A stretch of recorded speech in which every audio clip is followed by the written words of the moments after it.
আলোকিত সমাজ কল্যাণ ঐক্য পরিষদের পক্ষ থেকে নিজামপুর মাদ্রাসার আশরাফুল ইসলাম খান আশরাফের নেতৃত্বে নিজামপুর মাদ্রাসার এই শিক্ষক আশরাফুল ইসলাম খানের নেতৃত্বে এই এখানে ত্রাণ দেওয়া হইতেছে।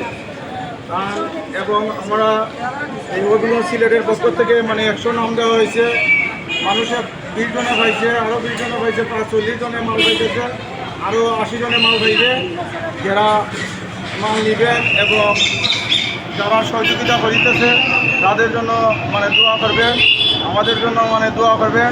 মাল কি কি মাল দেওয়া হইতেছে আমি একটু দেখাইতেছি।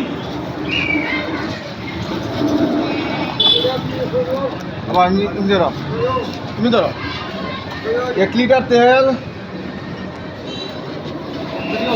1 কেজি পেঁয়াজ, 1 কেজি আলু,